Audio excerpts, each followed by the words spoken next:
monster, give me.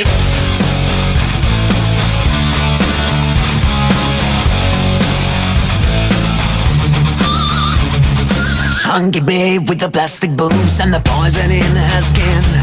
Bleeding stitches on the fresh cut wounds, I can feel her needle sting. Confident in her riding boots and behind the evil grin. Beautiful like a bad tattoo, looking like a mortal sin. A lady,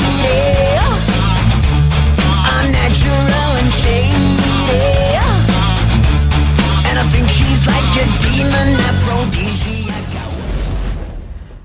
Hey, howdy, hey, people that are trying to avoid those rage-driven, infected people. Wolfman 47-S. So, now I think, as I recall, I have touched upon some of the work of Alex Garland in the past, or if I haven't, then I will do. Yeah, I don't often watch my old videos before doing new ones, I'll admit, so yeah. Anyway, so today we're going to be talking about the 28 Somethings Later film series. I know technically it's called 28 Days Later because it's the name of the original film, but I'm calling it 28 Somethings Later because each film is 28 something later. So days, weeks, months, years, you get the idea of that. Although they did skip months, I'm not sure what's going on there, but anyway. So they are based on a concept by Alex Garland. The franchise so far has 4 released films with a sequel in development, a 5th one I should say in development. And the franchise is very much about the outbreak of this thing called the rage virus, which is a contagious disease that induces homicidal rage in those affected. Following the virus's accidental release from a laboratory in England, the resulting epidemic causes widespread collapse in the world.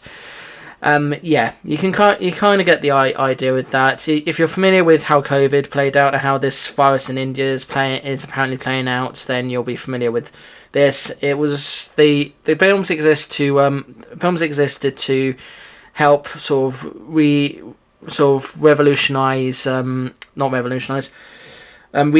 the sort of post-apocalyptic sort of genre when it comes to horror films, and that's definitely what the first film at least did. And to this day, people are thankful for it because without it, we wouldn't have had things like The Walking Dead, The Last of Us, possibly Shaun of the Dead, maybe, who knows? But yeah, we have a lot to thank for this. So let's start with the very first film. So first film is 28 Days, is obviously called 28 Days Later, ... which was released in 2002, directed by the legendary Danny Boyle and the equally legendary Alex Garland. It stars the also legendary Cillian Murphy, who's a bicycle courier who awakens from a coma, which sounds awfully familiar to the start of The Walking Dead, to discover that the accidental release of a highly contagious aggression-inducing virus has caused the breakdown of society. In addition to him, Naomi Harris, Christopher Eccleston, Megan Burns, and Brendan Gleeson are in this as well. I saw this in preparation for seeing the 4th film, and Clank Soka was who I've mentioned a lot on this channel, was very insistent that I watch these in order to be ready for the 4th film, because obviously when you got a new film that's coming out, you do need to watch the previous films to understand everything. And yeah. I saw this, and I know there's like some kind of deal that's going on with the franchise in that Fox and Sony own it, but then Fox have rights to some films and Sony have rights to the other films. But for now, as far as I know, the franchise is very much in Sony's hands. They just don't have the rights to one of the films, which unfortunately belongs to Fox and only Fox. But anyway, so first of all, I should make it clear, despite the fact that it does sort of play out as a typical zombie film, it's not really a zombie film because they don't exactly refer to the infected as zombies. They sort of imply they don't make them out to be zombies. They make them out to be infected, and they never use the word zombie, from what I recall from watching the films. Interestingly, the film actually begins in my home city, and because there's a laboratory, and that's where the virus comes out. And it's very good that they spent an awful lot of time trying to imagine this sort of post-apocalyptic world, and having to make sure that not everyone can access different parts of our country to be able to accurately portray a world where the majority of the human race have got this rage virus. As I understand, all the films are set in the UK. They're all set in the UK as far as I can remember, and from what I have seen of this, I thought it was a good film. I can definitely see why many people consider it to be the one that kind of helped shape the post-apocalyptic horror genre for future films, TV shows, and video games. It's interesting that this film actually has a few alternate endings. I only stuck with the alternate ending that I could see on the stream platform I saw it on. Having watched it, I might actually buy this and the other films on Blu-ray at some point. Probably not weeks, but I'll get to that in a moment. But yeah, I really enjoyed this first one. Can get the idea and concept and everything. Post-apocalyptic things are my jam because I've seen and played a lot of them. Usually the best ones are the ones where they actually do sort of give the sort of people that are being infected much more depth than just typical zombies wanting brains and everything. They actually really work hard to make sure that they don't refer to them as zombies, they refer to them as something else, which I really, really appreciate. So I'm going to give 28 Days Later a solid 9 out of 10. Which brings us on to the sequel, 28 Weeks Later, which is this time directed by a guy called Jean Carlos Fresnadillo. I hope I'm pronouncing that name right. Who co-wrote it with Rowan Joffre, Enrique Lopez Lavigine, and I'm just reading this off Wikipedia as usual, and Jesus O'Neill. This film is obviously the sequel to 28 Days Later, starring Robert Carlyle, Rose Byrne, Jeremy Renner, Harold Perrineau, and Idris Elba. So a few well-known names here. Set just 6 months after the events of the first film, depicting the efforts of the United States-led NATO forces to establish a safe zone in London, the consequence of two young siblings breaking protocol to find a photograph of their mother, and the resulting reintroduction of the rage virus into the safe zone. So this one I wouldn't say is like, when you think of sequels, most people would want a sequel to be even better than the first film, and obviously, and usually filmmakers make every effort to make sure that the sequel tries to at least be even better than the original. But usually they never quite get to that stage. Very rarely do they get quite to that stage, and this is one of those films which, just like with how some of my friends see it, was not the best sequel for an otherwise really good film. And yeah, I can kind of see why. Don't get me wrong, it's not a terrible film, but it's certainly a disappointing film when you're thinking about how to do a sequel to an already pretty good film. It's interesting that this one had a biohazard warning apparently.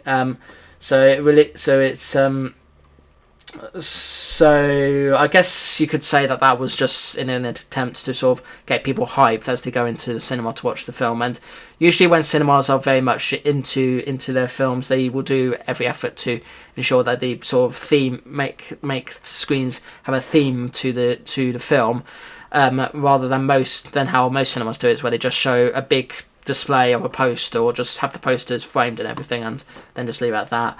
So I do appreciate that. I'm not saying that I did see the film at the cinema. I didn't, but that's what Wikipedia here says. I also understand that this was also a film that not only was distributed by by Searchlight Pictures, but also had an additional Fox company who's no longer a thing anymore, called Fox Atomic. Not sure what thing. Can't remember what things they do, but I do know they do they did films like this, and unfortunately, much of the films didn't quite get to the point that this film got to release and everything. Despite that, they were involved in a lot of comic book material, including a comic book tie-in to this film, as well as doing a series as well. But yeah, Weeks. I wasn't that keen on it. I kind of get it, but I wasn't too keen on it, and it was a much disappointing sequel. So, I'm going to give it a 7 out of 10.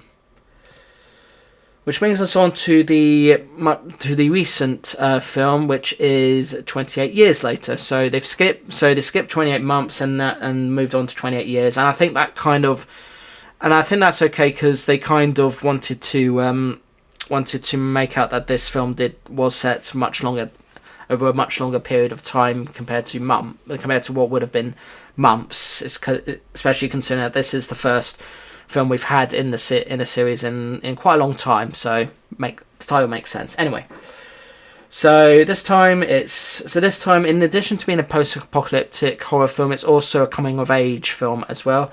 This time Danny Boyle is back, as is Alex Garland. It's the third film in the series, starring Jodie Comer, Aaron Taylor Johnson, Jack O'Connell, Alfie Williams, and Ralph Fiennes. And this time it tells the story of a boy living in a post-apocalyptic world who undertakes a hazardous journey with his ill mother in an effort to obtain medical treatment for her. So this is one of the few films where Ralph Fiennes actually plays a good guy. Well, mostly a good guy. Aaron Taylor Johnson is a bad guy. We know, or kind of a sort of bad guy, because we've seen him play bad guys in other things. This is the first film I've seen Jack O'Connell and Alfie Williams in. I think Alfie Williams, as I understand it, is a child actor. It looks like a child actor anyway. And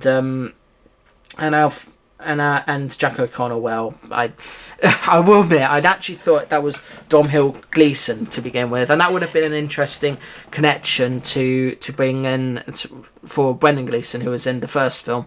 But yeah, that's that. So this one was released by Sony Pictures through their Columbia Pictures label. So this was definitely very much a Sony film, unlike the first film where it was a collaboration between Sony and Fox, and unlike Weeks, where it was a solely Fox film. So I guess that makes sense. I don't know, but yeah, it starts out in 2002, sort of talking about this character called this boy called Jimmy Crystal, who flees his house in the Scottish Highlands because his family's been attacked by an infected, and he sort of becomes this sort of person that doesn't believe in God, and becomes kind of makes out that he's trying to be the embodiment of Satan in a way. And we'll get to that in the next film. And then it cuts to the year 2030, which I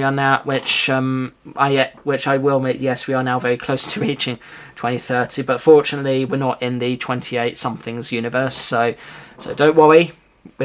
Hopefully, we won't have any more big virus infections in the world, but we'll see with this India infection we've been having.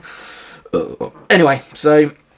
This one, I enjoyed it because it was just sort of establishing a world where society has gone completely downhill, and everyone's just trying to fend for themselves in a world that's full of infected. That's honestly kind of reminds me of which honestly, the looks of the infected kind of look like the Titans from Attack on Titan. I'm not sure if that was the vibe that Danny Boyle wanted to go with, but it was certainly an interesting comparison that I saw there. So yeah, 28 years later, definitely a much better sequel for sure. And yeah, I enjoyed it, so 9 out of 10 for that one. And that finally brings us on to the direct sequel, which was shot back to back with with 28 years later, and it was simply called 28 Years Later: The Bone Temple. So this was directed by Nia Da Costa, and once again written by Alex Garland. As I said, shot back to back with 28 Years Later, serving as the fourth installment in the series, and Ralph Fiennes, Jack O'Connell, and Alfie Williams are back reprising their roles from the previous film, alongside the likes of Ewan Kellyman and Chai Lewis Perry. So in this one, so Spike, who is Alfie Williams' character, joins the gang known as Fingers, who's led by the person that's known, basically is calling himself Sir Lord Jimmy Crystal, played by Jack O'Connor, who is basically styling himself after Jimmy Savile. And they set about trying to sort of do the good deeds of Satan, and eventually they come across Ray Fiennes' character, who is trying to befriend this infected by using various drugs to make sure that he doesn't get too rage driven and everything. And this is where I sort of draw the connection of Attack on Titan. This fourth film, while I will admit it is a great film, probably the best of the 28 something films or something's later films, it does sort of test your faith. It does also it does feature a few characters that have not been seen since the first film as well. Spoilers. And there are sort of parts where you kind of want it to go a bit more further. Like, I know there was a bit where this gang was torturing this family, and at one point Lord Jimmy Crystal told them take the shirts off, so they did. And then there was this one guy who I guess it was the sort of cute one to one person, gets cut down. One person, the lady decides he wants to take his trousers off, which I guess is implying that they wanted to get him naked and do stuff. Obviously that didn't happen in the end. Obviously, spoilers, that didn't happen in the end. But they could have gone further. But yeah, whatever. And then eventually Ray Fiennes sort of decides to embody himself as a Satan-like character, which and all sorts. Yeah, a lot happened in this film, and it definitely feels like a very different film compared to the other films, where it's very much focused on the sort of epidemic that they have been facing. This one was kind of focusing on, I guess, two different storylines. One about the Fingers trying to sort of find their place in the world, and the other about Dr. Ian Kelson, who's Ray Fiennes' character, sort of befriending this alpha leader of the infected, played by Shai Lewis Perry, who he calls Samson. So yeah, they focus on those two storylines, and then where there's also a little side storyline where Spike is trying to escape from being part of the gang, and he works with this girl that wants to go get out of the gang with him, and all that stuff. So yeah. The Bone Temple, I'm gonna give that a 9 out of 10, only because I do have some issues with films that do test your faith, because I myself, I'm a person that does believe in some things, but other than that, I thought it was a very good, very well made film, and I look forward to where the next film takes us. So yeah, so that's what I've got to say about the 28 somethings later films, or whatever you want to call the franchise. I call it that, as I said, because it's a 28 something later, so 28 days, 28 weeks, months, years, etc. You get the idea with that. Obviously, if it was called 28 minutes later, it would very much be a very short film. If it was called 28 seconds later, again, a very short film.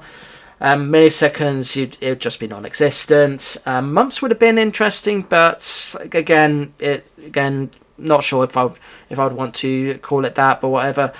But yeah, it is what it is. So yeah, that's what I've got to say about the 28 somethings later films, or whatever you want to call it. Fire off in the comments below. Let me know what you think about each of the films, what you like, what you don't like, if you agree or disagree with me, and all that, as usual. But other than that, thank you so much for watching. Like and subscribe if you can, please. If you are new to the channel, I usually do videos like this on Thursdays, unless it's a review of the latest thing, in which case I'll do it later on in the week. I also do gaming videos, so I do a gameplay series video on Monday and Tuesdays, which is usually a part of a series of videos for a long game that I'm playing through, and I'm alternating between 4 at the moment. Every Wednesday I do a Let's Play video, completely random game, but feel free to send your requests in, and I'll try and honour them. And then, as I said, vlogs on Thursdays, and then rest of the week, reviews, hauls, rants on live, videos with friends, gameplay compilations, shorts, and loads more as and when I get around to doing them, but I don't necessarily do them every single weekend. So yeah, see you in the next one. Peace to you all. And remember, if you ever get angry, try not to get angry to the point where you lose control of yourself, because, you know, if you lose control of yourself, who knows what will happen. You might turn red, you might turn green, you might turn purple, you might turn into something like Attack on Titan. But yeah, and as I say, looking forward to the next film, wherever that leads us. And obviously I will do a review of that as and when that arrives. Hopefully I'll be alive to see it, because I'm still going through this process of trying to understand if I've got this condition my sister had or not. And yeah, right. Doodles.